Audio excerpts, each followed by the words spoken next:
بسم اللہ الرحمن الرحیم۔ پیارے طلباء، السلام علیکم۔ ہم نے تنہا انصاری صاحب کی 2 غزلیں پڑھی۔ اب آخر پہ کچھ سوالات دیے گئے ہیں، تو ان سوالات کے جوابات ہم آج ڈھونڈنے کی کوشش کریں گے۔ پہلا سوال ہے، مداوا سے کیا مراد ہے؟ لفظ آیا ہے پہلی غزل میں، لفظ مداوا، کیے جاتا ہوں میں جتنا مداوا، غمِ دل اور بڑھتا جا رہا ہے۔ تو یہی سوال پوچھا گیا ہے کہ مداوا سے کیا مراد ہے۔ مداوا کی جیسے میں نے آپ کو بتایا کہ مداوا کا لغوی معنی ہے علاج، لیکن یہاں پہ مراد وہ علاج نہیں ہے جب انسان کسی بیماری میں مبتلا ہوتا ہے۔ یہاں شاعر سے مراد ہے اپنے غم کا علاج کرنا۔ مداوا سے مراد اپنے غم کا علاج کرنا ہے، کیونکہ اس کا علاج کسی ڈاکٹر کے پاس نہیں ہوتا بلکہ محبوب کی نظر میں اور اس کی ملاقات سے ہوتا ہے۔ تو یہاں ہم یہ بات بھی سمجھنی ضروری ہے کہ یہاں وہ لغوی معنی مراد نہیں ہے، بلکہ سیاق میں دیکھ کر اس کا معنی جو ہے وہ طے کرنا پڑتا ہے۔ علاج تو بہرحال کسی بیماری کا ہی کرنا ہوتا ہے، لیکن یہاں جب ہم یہ غزل کا مطالعہ کرتے ہیں تو ہمیں پتہ چلتا ہے یہ وہ جسمانی بیماری نہیں ہے، بلکہ یہ جو کسی محبوب کے غم میں کوئی شخص ہوتا ہے تو وہ بھی ایک سمجھو وہ بھی ایک مرض ہی ہوتا ہے، تو یہاں اسے مراد وہی ہے۔ دوسرا جو سوال ہے پوچھا گیا یہاں پہ، شاعر کو پرسش اعمال کا خیال کیوں خوف زدہ کرتا ہے؟ دوسرا سوال کہ یہ بھی غزل میں استعمال ہوا ہے، اس پہلی غزل کے آخری شعر میں، مقطع میں، خیال پرسش اعمال تنہا ابھی سے روح کو تڑپا رہا ہے۔ تو پرسش اعمال کا مطلب جو ہے، مطلب اعمال کے بارے میں پوچھ تاچھ، یعنی آخرت میں جب انسان اللہ کے حضور پہنچے گا تو وہاں انسان کے جو اعمال ہیں ان کے بارے میں پوچھ تاچھ ہوگی۔ تو شاعر کو پرسش اعمال کا خیال اس لیے ڈراتا ہے، اس لیے خوف زدہ کرتا ہے، کیونکہ اس کی ساری زندگی خیالی یار اور لذت دیدار میں گزری ہے، لہٰذا اب اس سے اعمال کے محاسبہ کی فکر ہے۔ کیونکہ شاعر جو ہے انہوں نے اپنی زندگی کس میں گزاری ہے؟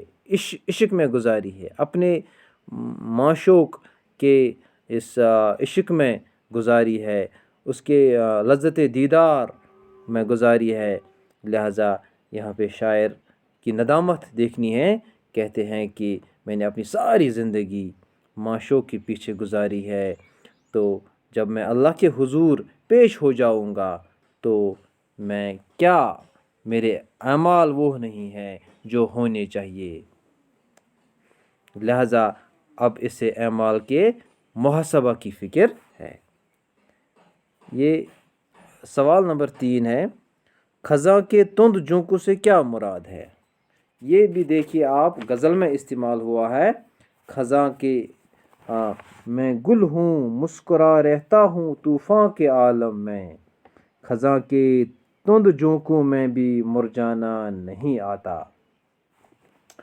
تو یہ دوسری غزل میں استعمال ہوا ہے، خزاں کے تند جھونکے۔ خزاں کے تند جھونکوں سے مراد وہ عمر ہے جہاں انسان بڑھاپے میں دوسروں کا بوجھ بنتا ہے، لہٰذا شاعر یہ کی نہیں ہے کہ ہاں بھی اس کے ہاتھوں اور پاؤں میں سکت نہیں ہے۔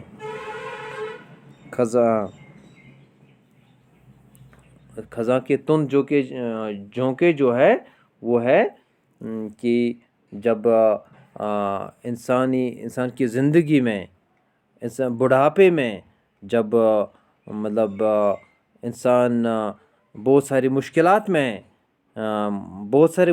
میں مبتلا ہوتا ہے، تو اس وقت بھی شاعر کہتے ہیں کہ اس وقت بھی میں مرجانا نہیں چاہتا ہوں۔ چوتھا شعر یہ آخری سوال ہے جو پوچھا گیا ہے، شاعر نے موجوں کے تلاطم کے ساتھ شکستہ ناؤ استعمال کر کے کس بات پر زور دینا چاہا ہے؟ یہ بھی اس غزل دوسری غزل کے ایک شعر میں پوچھا گیا ہے کہ تلاطم، تو شاعر نے موجوں کے تلاطم کے ساتھ شکستہ ناؤ استعمال کر کے ہمت اور استقلال کی بات پر زور دینا چاہا ہے۔ یہاں دیکھیے شعر، شکستہ ناؤ اپنی اور موجوں کا تلاطم ہے، ہو کچھ بھی ساتھیوں مجھ کو تو گھبرانا نہیں آتا۔ یہاں شاعر جو ہے، میں نے کل بھی آپ کو بتایا کہ شاعر کہتے ہیں کہ میری جو ناؤ ہے وہ شکستہ ہے، ٹوٹی ہوئی ہے، لیکن جب انسان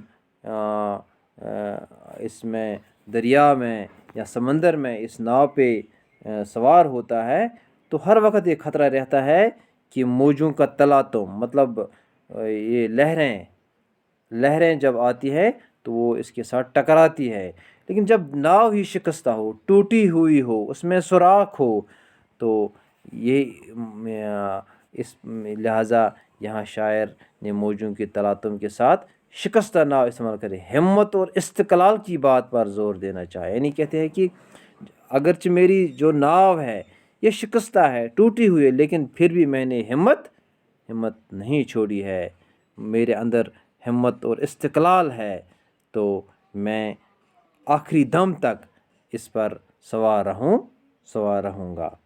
تو یہ تھے 4 اشعار جو ہم نے یہ پڑھے، تو 4 سوالات ہیں، تو ان کے جوابات تو یہ آپ کو اس میں PDF میں بھی ملے گا، تو آپ ایسا کیجئے کہ ان کو اپنی جو کاپی ہے ان پر تحریر کیجئے، اور باقی شکریہ۔